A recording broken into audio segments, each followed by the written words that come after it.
আমরা তো বিভিন্ন জায়গায় অনেক এখানে ঐতিহ্যবাহী মাদ্রাসা রয়েছে, দরবার শরীফ রয়েছে। রাজনৈতিক ভাবে তো আমাদের একটা যোগাযোগ আছে, সেটা আপনারা আমরা তো রাজনৈতিক ভাবে তাদের মানে অফিসেও গিয়েছি, বহুবার আমরা অফিসিয়ালি কথা বলেছি। আজকে মূলত সামাজিক, সাংস্কৃতিক এবং ধর্মীয় জায়গা থেকে আমরা ঐতিহ্যবাহী বিভিন্ন জায়গায় মসজিদ, মন্দির, মাদ্রাসা, দরবার শরীফে যাচ্ছি। সেই জায়গা থেকে আজকে আমরা এসেছি। জাতীয় নাগরিক পার্টির উদ্যোগে আমরা এই জুলাই গণঅভ্যুত্থানের 1 বছর পূর্তিতে আমরা পুরো মাসব্যাপী দেশ ঘুরতে জুলাই পদযাত্রা একটি কর্মসূচি হাতে নিয়েছি। সেই কর্মসূচি 1 জুলাই থেকে সারা দেশে পদযাত্রা শুরু করেছে এবং পুরো 1 মাস এই পদযাত্রাটি চলমান থাকবে। এবং এই পদযাত্রায় মূলত আমরা বিভিন্ন জেলায় যাচ্ছি। আমাদের লক্ষ্য 64টা জেলায় যাওয়া এবং সেই জেলার সাধারণ মানুষের কাছে পৌঁছানো। আমরা যেই জেলায় যাচ্ছি, যেই স্থানে যাচ্ছি, সেইখানের ঐতিহ্যবাহী স্থান, গুরুত্বপূর্ণ জায়গা, মসজিদ, মাদ্রাসা, আমরা সব জায়গায় আমরা সেখানে সাক্ষাৎ করছি, ভিজিট করছি। সেই ধারাবাহিকতা আমরা বরিশাল অঞ্চলে এসেছি। বরিশাল অঞ্চলে আমাদের পীর সাহেব চরমোনাই দরবারে আমরা আজকে এসেছি।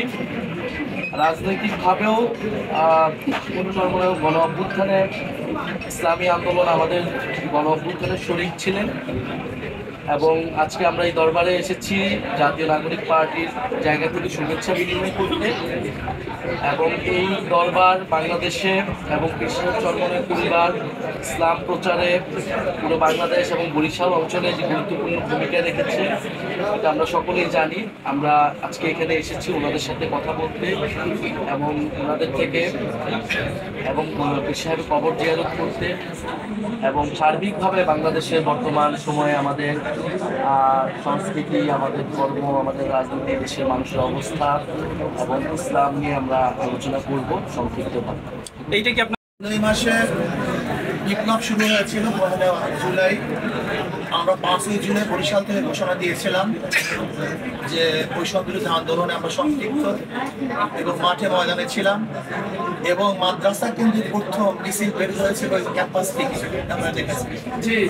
অর্থাৎ মাদ্রাসার ছেলেরা বৈষম্য বিরোধী আন্দোলনে প্রথম সম্পৃক্ত হয়েছে চরমোনাই মাদ্রাসা এবং বাংলাদেশের প্রত্যেকটা মাদ্রাসা আমরা উদ্বুদ্ধ করেছিলাম, ওলামায়ে কেরাম ছিল এবং বৈষম্য বিরোধী আন্দোলনে আমরা সামনের কাতারি আন্দোলন করেছিলাম। যেহেতু আমাদের সহযোদ্ধা, আমরা একই সাথে আন্দোলন করেছি, একই সাথে দেশ পরিবর্তন করার চেষ্টা করেছি। আল্লাহ পাকের শুকর, সেই যোদ্ধারা এখানে আসছেন। আমরা একদম ঐতিহাসিকভাবে আমরা সম্পৃক্ত আছি আন্দোলনের সাথে, সংগ্রামের সাথে এবং আমরা চাই আমাদের বক্তব্য, এনসিপির বক্তব্য এবং আমাদের বক্তব্য অনেকটাই কাছাকাছি। আমরা দেশ গড়তে চাই, আমরা বৈষম্য দূর করতে চাই, জুলুম, অত্যাচার, অবিচার দেশ থেকে চিরতরে উৎখাত করতে চাই। আজকে আমাদের নাহিদ সাহেব বক্তব্য দিয়েছেন চাঁদা মুক্ত একটা দেশ গড়তে চাই। আমরা আলহামদুলিল্লাহ চাঁদা মুক্ত একটা দেশ গড়তে চাঁদাবাদী করে কাজ। আমরা দেখেছেন যে আজকে বাংলাদেশে আমাদের বিরুদ্ধে ডাইরেক্ট যে অশোভনীয় বক্তব্যগুলো দেওয়া হয়েছে, আমি বিশ্বাস করি যে ভদ্র মানুষ, জ্ঞানী মানুষরা এটা কোনো অ্যাকসেপ্ট করে নেই এবং আমি বিশ্বাস করি তারা ওলামায়ে কেরামের থেকে বিচ্ছিন্ন হচ্ছে।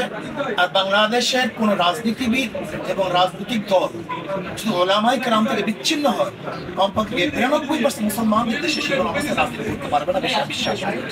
কাজে আমি আজকে আমাদের বৈষম্য বিরোধী আন্দোলনের থেকে শুরু করে এনসিপি যারা গঠন করেছেন, আমি সবাইকে ধন্যবাদ জ্ঞাপন করছি এবং আশা করি ইনশাআল্লাহ ভবিষ্যতেও আমরা সহযোদ্ধা হিসাবে দেশকে গড়ব এবং দেশ নেতৃত্ব দেবে ইনশাআল্লাহ। নির্বাচনের ব্যাপারে না দেখেন, আমরা তো দেশ করার জন্য যা কিছু প্রয়োজন সব আমরা একত্রিত করব। দেশ গড়ার জন্য যাহা কিছু প্রয়োজন, সে নির্বাচন হোক, আন্দোলন হোক, সংগ্রাম হোক, বিপ্লব হোক, বক্তব্য হোক, একই মঞ্চে হোক, অর্থাৎ দেশকে গড়ার জন্য যাহা কিছু প্রয়োজন আমরা সবাই নাইবের কিছু একটা প্রশ্ন আমাদের, সেটা হচ্ছে যে বিএনপির স্থায়ী কমিটির সদস্য উনি বলছেন যে এনসিপির জন্য আমাদের দরজা খোলা আছে। এখন আপনারা সেই ব্যাপারে, এই ব্যাপারে আপনার একটা কমিটি চাই আপনাদের।